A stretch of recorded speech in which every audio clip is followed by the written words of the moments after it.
প্রশিক্ষণ প্রাপ্ত কুকুর অর্থাৎ ট্রেনিং প্রাপ্ত কুকুর, যাকে শিক্ষা দেওয়া হয়েছে মালিকের মাল কোনটা এটা বোঝে আর অন্য লোকের মাল কোনটা এটা বোঝে, এইরকম শিক্ষা যে কুকুরকে দেওয়া হয়েছে। আচ্ছা বলুন তো, এই কুকুর প্রয়োজনে বাড়িতে পোষা যাবে কি যাবে না? যাবে, যাবে।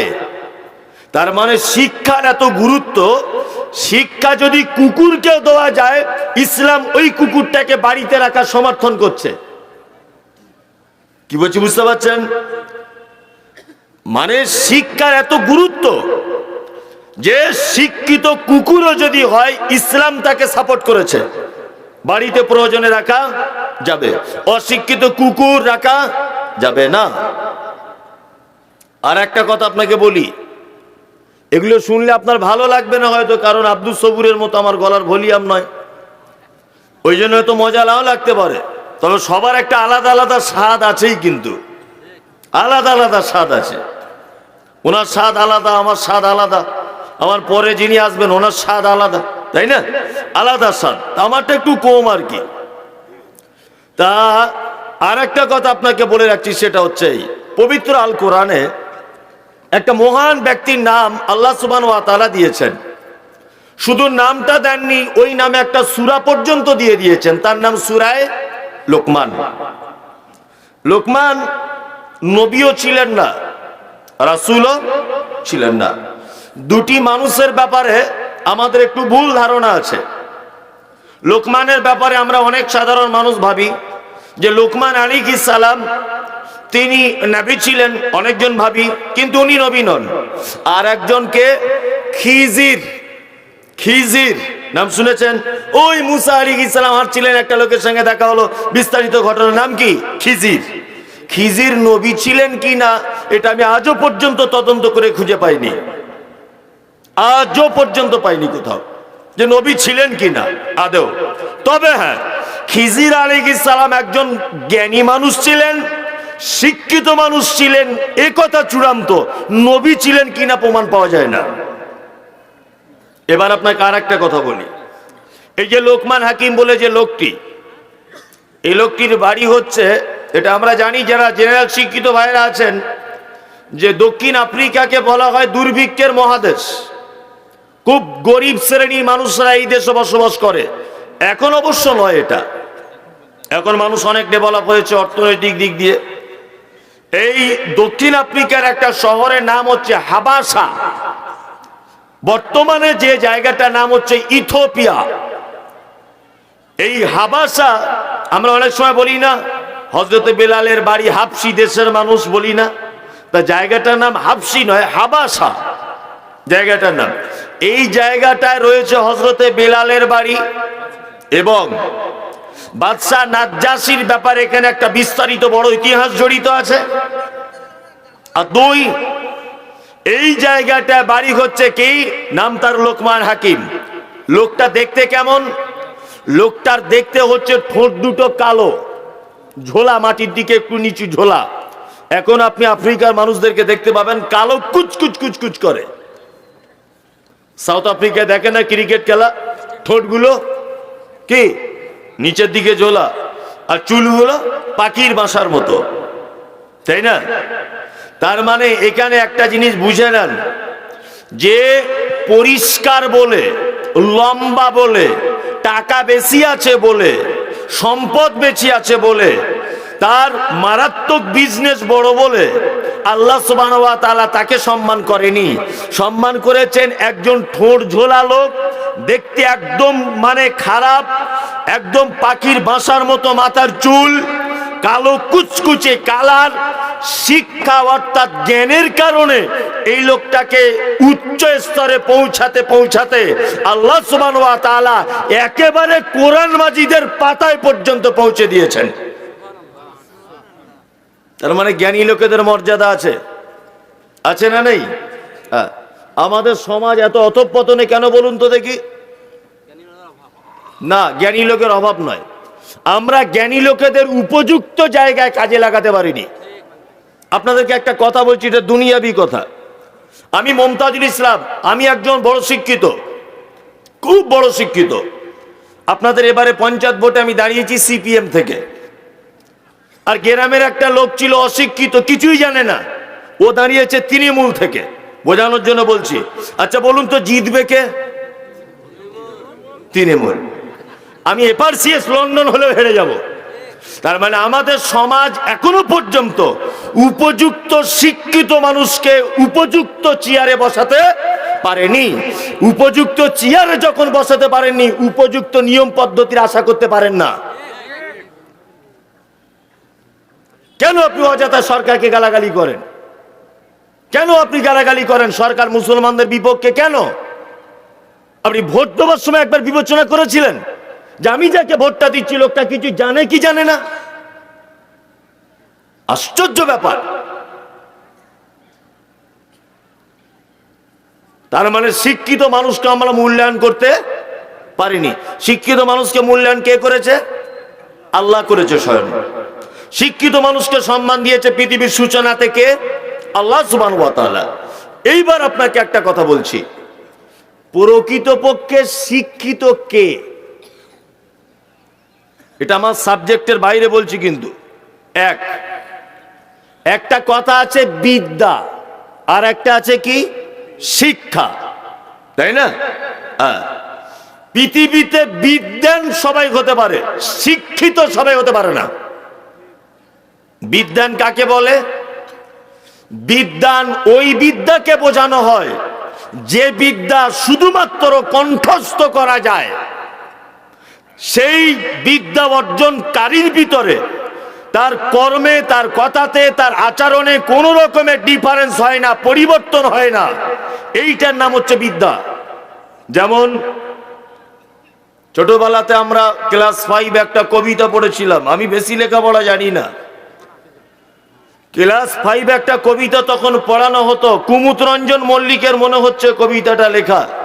গুটি 6 পায়রা গুটি কত হাঁসরে, আমাদের ঘরে করে একসাথে বাসরে, আসে কাক এক ঝাঁক করে খুব হাঁক ডাক, কোকিলের কনসার্ট শুনবি তো যাসরে, চলে দোয়েলের শীষ শালিকের গীত, খঞ্জন মাঝে মাঝে করে যায় নিত্য, দল বেঁধে বনটিয়া কবু আসে মুনিয়া, বলাকার সারি শেষ হয় না কো গুনিয়া, ওরে বাজ পক্ষী কত যেন লক্ষ্মী, চঞ্চুর জোরে ভাবে জিন বেসে দুনিয়া, মাধবীর শাকে বাদে মৌমাছি চাকরে, করে মধু গুঞ্জন গুনগুন ডাকরে, অজয়ের ভাঙনেতে করে বাড়ি ভঙ্গ, তবু নীতি নীতি হেরি নব নব রঙ্গ, চায় না এই কুঞ্জে ছেড়ে যেতে মন যে, কোথা পাবো একসাথে এত সাধু সঙ্গ। এটার নাম বিদ্যা। এটা শুধু ঘোড়ার ডিমের মতো মুখস্থই করা হয়েছে, এতে কোনো উপকার হয়নি। এটার নাম কি? বিদ্যা। পৃথিবীতে যত দার্শনিক, যত পণ্ডিতদেরকে আমরা লক্ষ্য করি, সব এরা বিদ্বান, এরা কেউ শিক্ষিত নয়। যদি বলছেন আপনি তো আজব কথা বললেন, মির্জাপুর সারা মুর্শিদাবাদ জেলার সবচেয়ে বড় গ্রাম শুনছিলাম, কে বলছিল সত্য মিথ্যা জানি না, বলছে 50টারও বেশি নাকি মসজিদ আছে, তাই? হ্যাঁ ঠিক, বিশাল বড় গ্রাম, এখানে তো শিক্ষিত মানুষের অভাব আছে নাই। তাহলে শিক্ষিতটা কে এটা আপনাকে আমি দেখাই। তাহলে মুখস্থ বিদ্যা, কণ্ঠস্থ বিদ্যা, এটা কি? এর নাম বিদ্যা। শিক্ষা, এইখানে দেখবেন 2টি থেকে 3টি অক্ষর ব্যবহার হয়। যেমন শিক্ষক, কটি অক্ষর? 3টি। তালবস্যয় হস্যি খ ডবল খ ক, তাই তো? শিক্ষক। এই শিক্ষক হতে গেলে আপনাকে 3টে জিনিস লাগবে ভিতরে। কটা জিনিস? 3টে। 1 শিষ্টাচার, অর্থাৎ ভদ্র আচরণ। 2 খ দিয়ে ক্ষমা পরায়ণতা, ক দিয়ে কর্তব্যরত অবস্থায় থাকা। এই 3টে জিনিস যতক্ষণ না পর্যন্ত থাকবে ততক্ষণ পর্যন্ত একটা মানুষ শিক্ষিত হতে পারবে না। শিক্ষিত সেই যে তার বিদ্যা অর্জন করার সাথে সাথে তার ব্যবহার, তার আখলাক, তার কথা বলা, তার মানে ভদ্র আচরণ, এইটাকে ডেভেলপ করবে। যতক্ষণ না পর্যন্ত ততক্ষণ শিক্ষিত হতে পারবে না।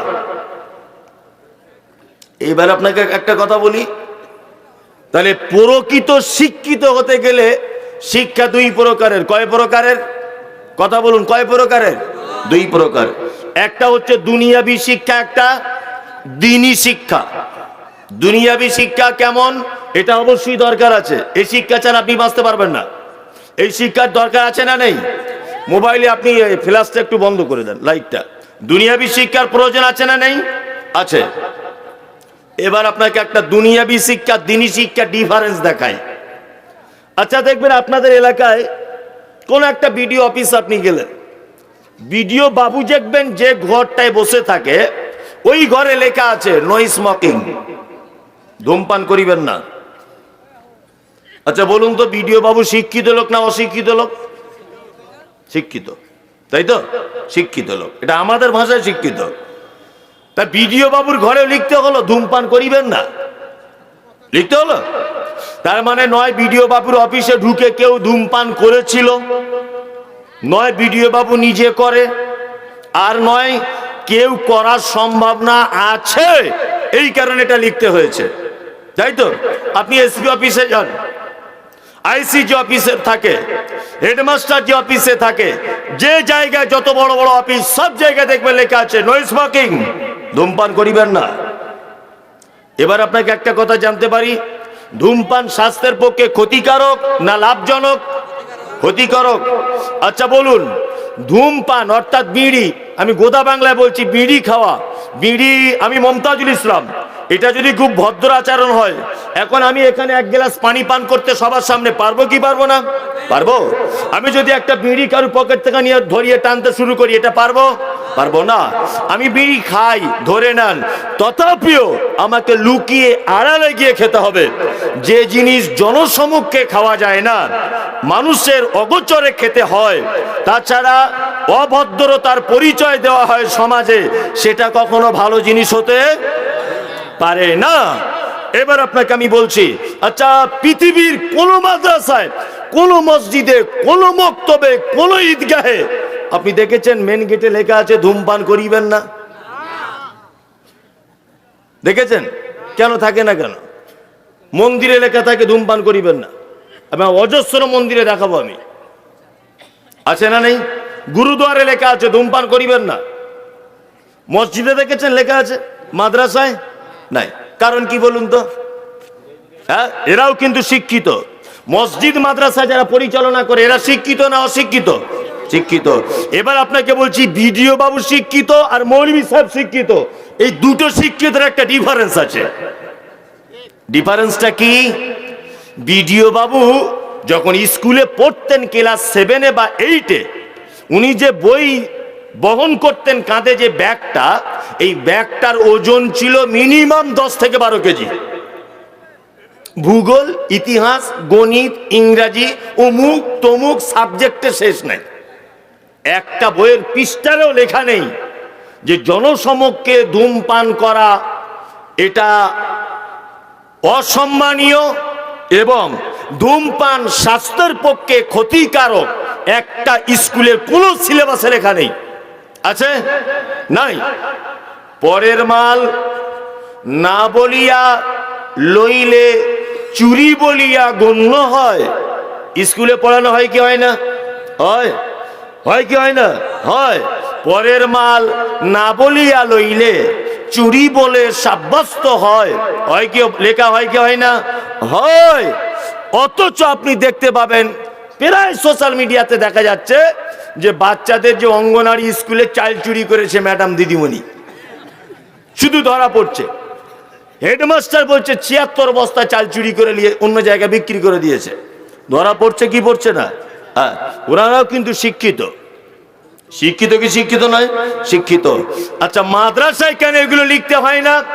এরা এমন এক শিক্ষায় শিক্ষিত, এমন একটা সাবজেক্টের ছাত্র, দুটি মাত্র সাবজেক্টের বিষয়। কটা? দুটি। এক আল কোরআন, দুই হাদিস।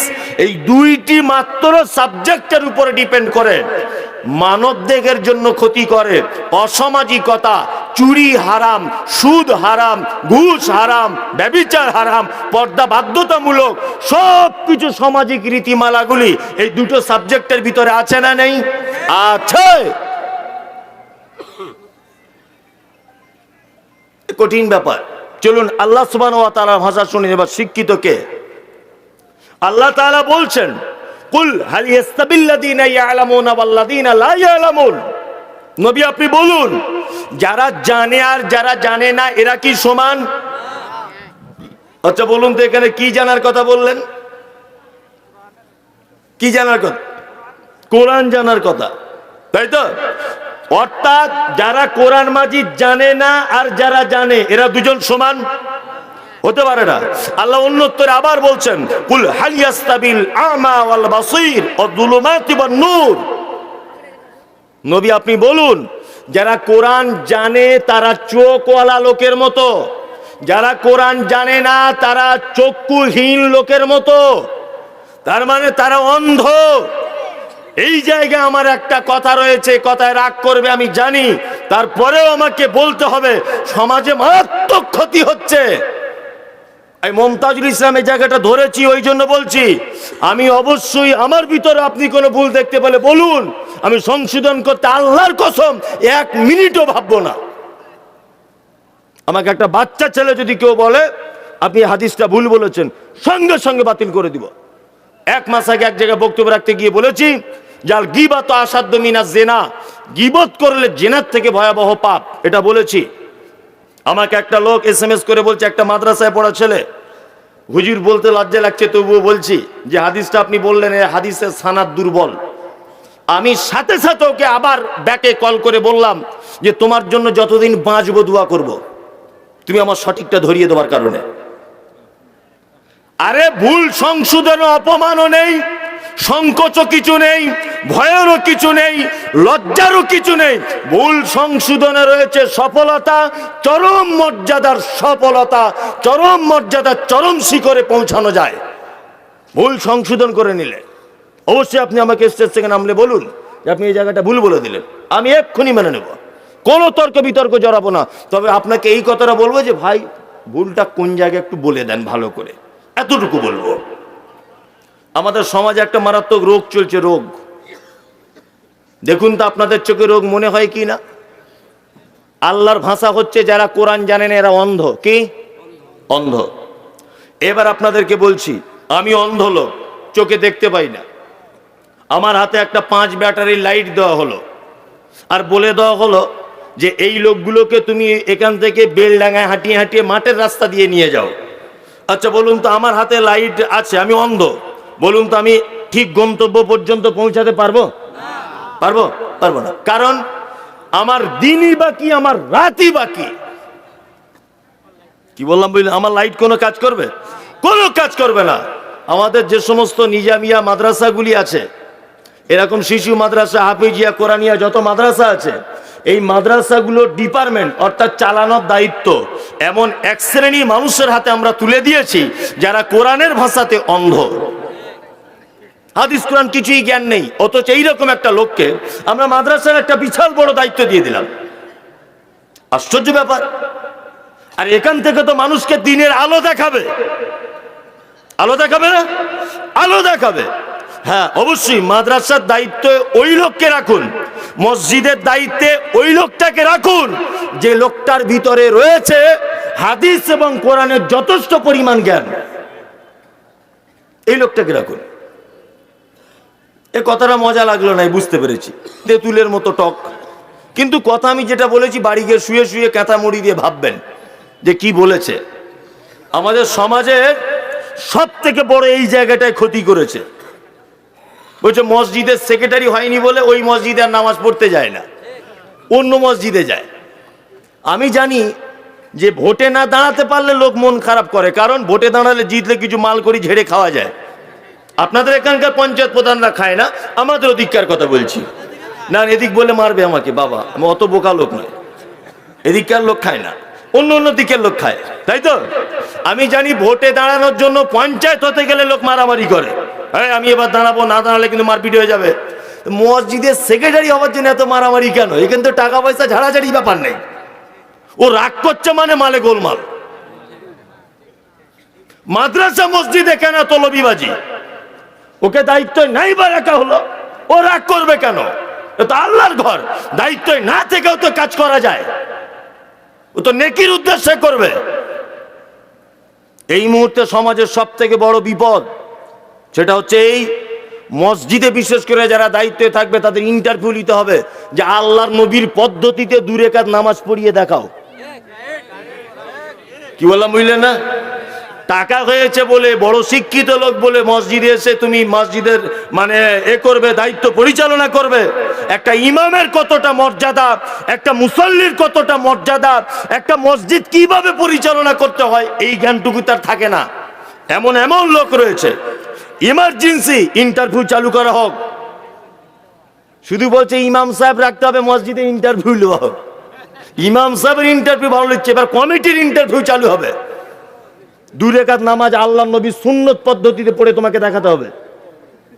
কোন কোন দোয়া কখন বলতে হবে এগুলো সব পড়ে শোনাও, তবে তুমি কমিটিতে থাকবে, তার আগে নয়। এই জায়গাগুলো আমি যেগুলো বলছি এগুলো অসুখ না, অসুখ নয়, অসুখ, ভাইরাস, মারাত্মক ক্যান্সারে পরিণত হয়েছে। এগুলো কিন্তু সামাজিক কথা, অথচ এগুলো আপনি রাতে গিয়ে ভাববেন যে ওইটুকু ছেলে এসে বড় বড় কথা বলে গেল। বড় কথা নয়, একদম বাস্তব। আল্লাহর কথা বলছে, আল্লাহ বলছে যারা কোরআন জানে না ওরা অন্ধ, ওরা চোখে দেখতে পায় না। অন্ধ লোককে দিয়েছে আমরা সমাজ চালাতে। আমি অবশ্যই আপনাকে বলছি, জেনারেল শিক্ষায় শিক্ষিত আপনি হন, অবশ্যই হতে হবে, তাছাড়া আপনি বাঁচতে পারবেন না এই দুনিয়ায়। সাথে সাথে অন্তত পক্ষে এটা আপনার কাছে খুব অনুরোধ, আপনার বেটাটা ক্লাস 7-8 যদি পড়ে, বাংলা কোরআন পড়ার ক্ষমতা রাখে কি রাখে না? একটা লোক বলুন তো যে আমার বাড়িতে বাংলা কোরআন আছে, আমার বেটাকে বেটিকে পড়তে বলি, একটা লোক বলুন। পড়তে বলেন আপনি বেটা বেটিকে? তাহলে একজন বলেছে। অথচ ইসলাম যেটাকে ফরজ ঘোষণা করেছে সেটাকে আমরা বাদ দিয়ে দিলাম। এ জাতি কি করে সুখে থাকবে, কি করে পরিত্রাণ পাবে, আমার তো কিছু ধারণাতেই আসে না, একদম ধারণাতে আসে না। যে জাতি তার দৈনন্দিন রুটিনের ভিতরে অন্তত পক্ষে 30টা মিনিট কোরআনের জন্য সময় ব্যয় করতে পারে না, সে জাতি কি করে পরিত্রাণ পাবে? কখনো পেতে পারে না। চলুন, আমি বলতে বলতে অনেক দূরে চলে এসেছি। ওই জায়গাটা আমি কিন্তু ভুলিনি, ওই জায়গাটা এখনো মনে আছে। তাহলে কটা পদ্ধতিতে মানুষকে বানানো হয়েছে? 4টা, তাই তো? এইবারে বলছি, স্বামী স্ত্রী মিলনের পরে মায়ের পেটে 2টি লিঙ্গের জন্ম হয়। কটা? 2টি, এক নারী আর এক পুরুষ। একটা নারী তার মায়ের পেটের ভিতরে যতদিন থাকে, একটা পুরুষ ততদিন তার মায়ের পেটের ভিতরে থাকে। একটা পুরুষ বাচ্চা তার মায়ের পেটে এলে তার মায়ের মাসিক বন্ধ হয়ে যায়। একটা নারী বাচ্চা তার মায়ের পেটে এলে তার মাসিক বন্ধ হয়ে যায়। একটা পুরুষ বাচ্চা ৪৪ অর্থাৎ ১২০ দিন যাবৎ তার মায়ের পেটে থাকলে আল্লাহ ফেরেশতাদেরকে অর্ডার করে ওকে রূহ দিয়ায়। একটা নারী বাচ্চার জন্য একটাই নিয়ম, একটা পুরুষ বাচ্চার জন্য একটাই নিয়ম। তারপরে আস্তে আস্তে করে বাচ্চা বড় হলো। নারী বাচ্চা মায়ের পেটের ভিতরে থাকলে মায়ের পেট আস্তে আস্তে বাড়বে। একটা পুরুষ বাচ্চা মায়ের পেটে থাকলে পেট আস্তে আস্তে করে বাড়বে। একটা নারী বাচ্চা মায়ের পেটের ভিতরে থাকলে মায়ের বুকের দুধ আস্তে আস্তে করে বড় হয়ে ভিতরের খাদ্য সংগ্রহ করবে। আর কি হবে? একটা নারী বাচ্চা মায়ের পেটে থাকলে তার বুকের দুধ আস্তে আস্তে করে নামতে শুরু করবে, তার মানে খাদ্য জোগাড় হবে। নারী বাচ্চা মায়ের যে রাস্তা দিয়ে পৃথিবীতে আসে, একটা পুরুষ বাচ্চা মায়ের সেই রাস্তা দিয়েই পৃথিবীতে আসে। বলুন তো, মিলন করা থেকে পৃথিবীতে জন্ম নেওয়া পর্যন্ত নারী পুরুষের কোনো ডিফারেন্স আছে? আছে? নাই। এবার পৃথিবীতে এলো, এবার পৃথিবীতে এলো। আল্লাহর নবী সাল্লাল্লাহু আলাইহি ওয়াসাল্লামের নিয়ম হচ্ছে এই যে তোমার বেটার যখন 7 দিন বয়স হবে, কতদিন? 7 দিন, তার নামে তুমি আকিকা দাও। বেটা বেটি দুজনের জন্য একটাই নিয়ম, বেটা হলে 2টো দাও আর বেটি হলে 1টা দাও। গরিব মানুষ বেটার জন্য একটাই দেন, যথেষ্ট, অসুবিধা নেই। 2, তার সুন্দর একটা নাম রাখতে হবে। আমরা আছে না অনেকজন বেটার নাম রেখেছি ইয়াসিন, অনেক লোক আছে না? ইয়াসিন নাম আপনাদের এলাকায় আছে? কি জন্য রেখেছো? ওই যে কোরআনে আছে, তাই না? কোরআনে আছে।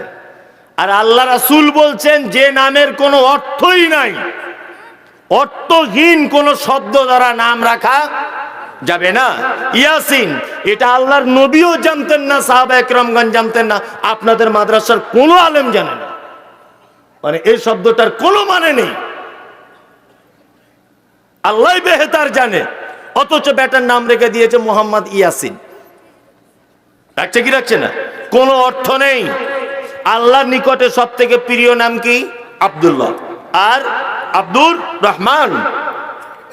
এখন যদি বলা হয় আল্লাহর নিকটে প্রিয় আব্দুর রহমান রাখ, গ্রামে সে টোটোওয়ালা আব্দুর রহমান, চুল কাটাওয়ালা আব্দুর রহমান, ও অত পুরাতন নাম চলে, এখন আধুনিক নাম বলো। করছে কি করছে না? চলুন আমরা নামটাও রাখি, আকিকাও দিই, আর দুটো একটা কাজ করি না। সেটা কি? আর একটা কাজ হচ্ছে মাথার চুলটা একটু ন্যাড়া করে দিতে হবে, দিয়ে সমপরিমাণ চাঁদি সাদকা করতে হবে। এটা কেউ করি? জানি না। চার, তাহানিক করতে হবে। তাহানিক বুঝেন? আল্লাহওয়ালা কোনো মানুষের কাছে গিয়ে বা আপনি নিজে আপনার বাপকে দিয়ে খাজুর জাতীয় কিছু বা মিষ্টি জাতীয় কিছু ভালো করে চিবিয়ে, যাতে শিশুর কণ্ঠনালীতে আটকে না যায়, 7 দিনের বাচ্চার মুখে একটু দিয়ে দিতে হবে, ও চুষবে। মহিলারা পর্দার আড়াল থেকে আল্লাহ রসুলের কাছে বাচ্চা আনতেন, আল্লাহ রসুল তাহানিক করে দিতেন। আমরা কেউ করি? করি? জানি না, জানি না, তাই না? করি না। চলুন এবার আস্তে আস্তে আকিকার জায়গাটাই একটুখানি ডিফারেন্স। মেয়ে হলে একটা, ছেলে হলে দুটা, গরিব মানুষ হলে একটা দিলেও হবে, অসুবিধা নেই। চলুন এবার এই পর্যন্ত একই হলো, তাই তো? আর একটু বড় হলো বাচ্চাটা, বয়স হলো 7 বছর। কত বছর? 7। আল্লাহর নবী বলেছেন 7 বছর বয়স তোমার বেটার হলো, তুমি আস্তে আস্তে আস্তে আস্তে করে ধরে তাকে মসজিদে নিয়ে যাও। মসজিদে নিয়ে যাতায়াত করবে কত বছর? 3 বছর। বয়স হয়ে গেল কত বছর? 10 বছর। এইবার আল্লাহ নবী সাল্লাল্লাহু আলাইহি ওয়াসাল্লাম বলছেন ওকে মারো। 10 বছরের পরে যদি মসজিদে না যায় তোমার বেটা, তুমি তাকে মারো। মেয়ে বাচ্চা যদি হয়, ওর মা নামাজ পড়বে আর বেটিকে বলবে মা তুমি ওযু করে আমার পাশে দাঁড়াও। ও কাঁধে উঠে যাক, তাই ভালো। মাঝখানে একটা জিনিস বলে রাখছি, বাচ্চাদেরকে মসজিদে নিয়ে গেলে অনেক সময় কোনো পুরুষ বাচ্চাকে দাদু তার পোতাকে হাতে করে মসজিদে নিয়ে গেছে, তা গিয়ে দেখবেন প্রথমেই ওর কাজ পাকা চলছিল, সুইচটা অফ করে দিল। প্রথমেই কাজ। কেউ নামাজ পড়ছিল, সামনে গিয়ে দৌড়িয়ে গেল, ঠিক করেছে, দৌড়িয়েছে, পাকা অফ করেছে, ঠিক করেছে। আর কিছু লোক আবার বলে কেন ফটিক ভাই তুমি বারবার প্রত্যেক ওয়াক্তে তোমার পোতাকে মসজিদে আনছো, ঘরে রেখে আসতে পারো না, ডিস্টার্ব করে। এই কথা বলতে হয় কেন? পাগল কোথাকারে। আচ্ছা, গাছে কাঁঠাল কি একে দিনে পাকে? হ্যাঁ, পাকে না। একটা কাঁঠাল বড় হয়েছে, একটা পেকেছে, আর একটা মিডিয়াম সাইজ, আর এক দিক থেকে ফুল ধরেছে।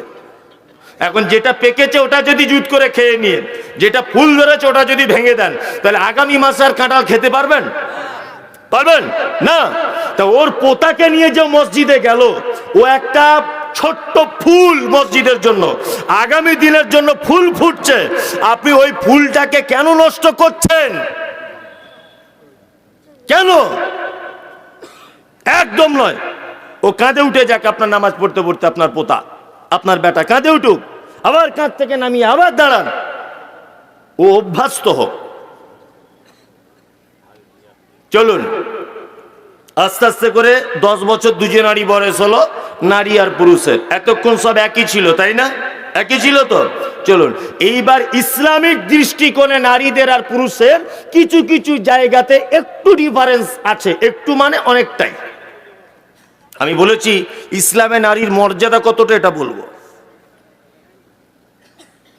আল্লাহ নবী সাল্লাল্লাহু আলাইহি ওয়াসাল্লাম মসজিদের ভিতরে আছেন, ঘরের ভিতরে আছেন, একজন মহিলা এসেছে, পর্দার আড়াল থেকে হাত বাড়িয়েছেন। তা আল্লাহর নবী জিজ্ঞাসা করছেন আয়াদুকা রাজুলান আও ইমরাতান, এই হাতটা কি মহিলার হাত না এটা পুরুষের হাত? তখন পর্দার আড়াল থেকে বলছেন, ও দয়ার নবী গো, এটা আমি একজন নারী, এটা আমার হাত। আল্লাহর নবী বলছেন, তোমার হাতটা কেন পুরুষ মানুষের মতো? পাইয়ার জিও ফিল বাইর, তুমি বাড়ি ফিরে যাও, তুমি বাড়িতে চলে যাও, তুমি বাড়িতে চলে যাও। আল্লাহর নবী গো, বাড়িতে গিয়ে কি করব? বিশ্ব নবী বললেন, তুমি বাড়িতে যাবার পরে হাতে ভালো করে মেহেন্দি লাগিয়ে দ্বিতীয় দিন যখন আবার আসবে, তোমার মেহেন্দি লাগানো হাতটা আমার সামনে দিবে। তাহলে আমি বুঝতে পেরে যাব পর্দার আড়াল থেকে যে হাতটা বাড়ানো হচ্ছে এটা নারীর হাত না এটা পুরুষের হাত। তার মানে বোঝা গেল মহিলারা মেহেন্দি লাগাতে বাধ্য নয়, লাগাতে পাবে, ওরা লাগাবে, এটাই চূড়ান্ত। হাতে, পায়ে, চুলে, কপালে, সব জায়গাতে মেহেন্দি লাগাবে, ওরা পায়েও লাগাবে, সব জায়গায়। আপনার স্ত্রীকে বলবেন সবসময় মেহেন্দি লাগাতে বলবেন। এইবার আপনাকে একটা কথা বলছি, পুরুষ মানুষ লাগাতে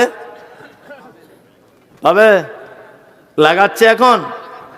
হ্যাঁ লাগাচ্ছে। মানে জামানা পুরো উল্টে গেছে।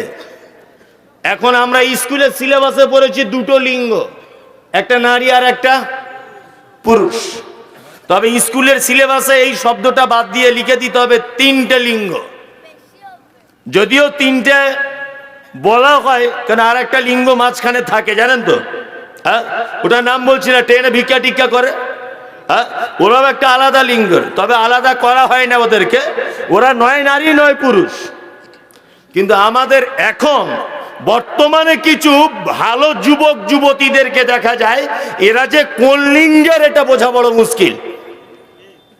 মেয়ে ছেলে জিন্স প্যান্ট টি শার্ট পরে ঘুরছে, বেটার ছেলের মতো চুল কেটে, ওকে আপনি কোন দলে ধরবেন? দেখে সর্বপ্রথম এ বেটা ছেলে, কানে দুল, এত বড় বড় চুল রেখেছে, এদিকে কালো, এদিকে সাদা, এদিকে সবুজ, আর এমন করে জিন্স প্যান্ট পরে ঘুরছে, বা এমন করে মেয়ে ছেলেদের মতো প্যান্ট পরে পোশাক পরে ঘুরছে, ওকে দেখেই বোঝা বড় মুশকিল যে ও পুরুষ না নারী। মেহেন্দি লাগায় না? লাগায় তো আমরা। এটা পুরুষের জন্য কি চলবে না? চলুন আর একটু উপযুক্ত হই। এই বিয়ে করার সময়তে পাঞ্জাবি পড়েন তো আপনাদের এখানে? পড়ে? হ্যাঁ, অনেক যুবক আবার আছে মৌলভী সাহেবদের দেখতে পারে না। মৌলভী সাহেবদের আমি একদম দু চোখে দেখতে পারি না, আলহামদুলিল্লাহ দেখতে হবে না। অথচ বিয়ে করার সময় দেখছি আব্দুল কাদের জিলানির মতো বড় টুপি আর পাঞ্জাবি পরে ডুপ্লিকেট মৌলভী হয়ে বিয়ে করতে যাচ্ছে। কেন আন্ডার প্যান্ট পরে যাও? মৌলভী সাহেবদের এত অ্যালার্জি দেখতে পারো না, তা বিয়ে করার সময় পাঞ্জাবি পড়ছে কেন? অনেক মেয়ে আবার বলে মৌলভী সাহেবদের দেখতে পারি না, আমি একদম দুই চোখে দেখতে পারি না। কারণ কি? বেকার, একদম ফালতু, যাই হোক দেখতে পারেন, অ্যালার্জি মৌলভী সাহেবের। অথচ বিয়ে করার সময় ওর স্বামীকে ফোনে আগে আগে বলে দিচ্ছে শেরওয়ানিটা জুত করে কিনবে, কিন্তু সাদা পায়জামা আর সে বড় কিস্তি সাদা কালারের টুপি পরে আসবে, ফটো টটো তুললে যেন ভালো লাগে। তখন ডুপ্লিকেট মৌলভী সাজানোর জন্য স্বামীকে উপদেশ দেয় 10,000 টাকার বেশি যদি শেরওয়ানির দাম হয়। কিছু বলছেন? ও, 10,000 টাকার বেশি যদি শেরওয়ানির দাম হয়, তাহলে দেখতে পাবেন শেরওয়ানিটা অনেক সময় রেশমের কাপড় দিয়ে তৈরি করা হয়। বিশ্ব নবী বলেছেন রেশমের কাপড় পুরুষ মানুষের জন্য কি হারাম, চলবে না, নারী পড়তে পারে। নাম্বার 3, একটা মেয়ে জাকাত দেওয়ার পরে যদি পায়ের নখ থেকে নিয়ে মাথার চুল পর্যন্ত সব জায়গাতে যদি অলংকার ব্যবহার করে তাহলে কোনো আপত্তি নাই। অলংকার পড়তে পাবে, সোনার পাবে, চাঁদির পাবে, ইমিটেশন পাবে, যত রকমের অলংকার আছে সব ব্যবহার করবে, কোনো আপত্তি নাই। শুধু বছরে বছরে জাকাতটা দিয়ে দিবে, এটাই হলো তার পবিত্রতা। কিন্তু একজন পুরুষ মানুষ কোটিপতি যদি হয়ে যায়, লক্ষ হাজার কোটি টাকার যদি মালিক হয়, একটা ভাঙা সোনার আংটি পড়তে পাবে না। এটা তার জন্য হারাম, তার জন্য নিষিদ্ধ, তার জন্য নাজায়েজ করেছেন কে? আমাদের নবী মুহাম্মদ সাল্লাল্লাহু আলাইহি ওয়াসাল্লাম। এখানেই দেখলে বোঝা যায় অনেক লোকের হাতে আছে, আছে না? এটা হারাম, পুরুষ মানুষ পড়তে পাবে না। এটা কি হারাম। একটু পানি দেখি সাহেব। পুরুষ মানুষ এটা কি পড়তে পাবে না? আমাদের সমাজে পড়ছে কি পড়ছে না? পড়ছে। শ্বশুর দিয়েছে, হাতে লাগিয়ে ঘুরছে।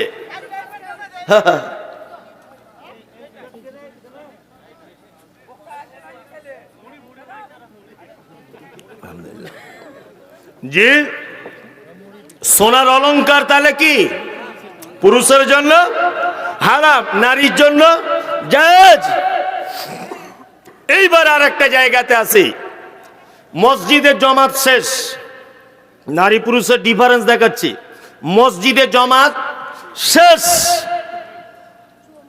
আপনি নামাজ পড়ার জন্য মসজিদে গেলেন, দাঁড়িয়ে গেলেন, আল্লাহু আকবার, আলহামদুলিল্লাহি রাব্বিল আলামিন, আর রহমানির রহিম, নামাজ পড়ছেন।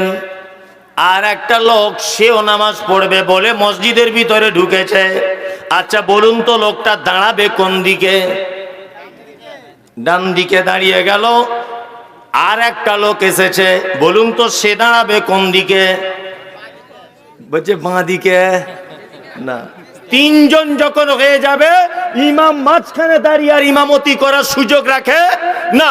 ওই জন্য একটা কথা মাঝখানে বলে যাচ্ছি, খুব হুঁশিয়ারি করে, মসজিদে যখন একা জমাত করে নামাজ পড়ার ইচ্ছা আছে, এমন এক পজিশনে আপনি দাঁড়াবেন যাতে করে আরো দুটো লোক এলে আগে বেড়ে যাওয়া যায়।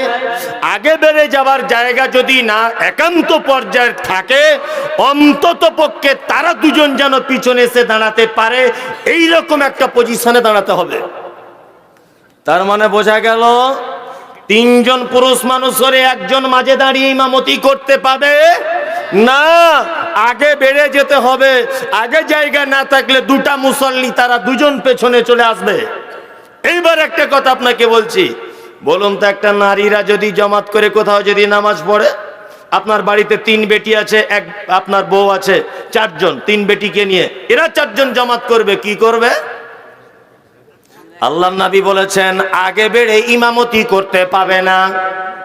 কাতারের মাঝখানে ওকে ইমামতি করার জন্য দাঁড়িয়ে যেতে হবে।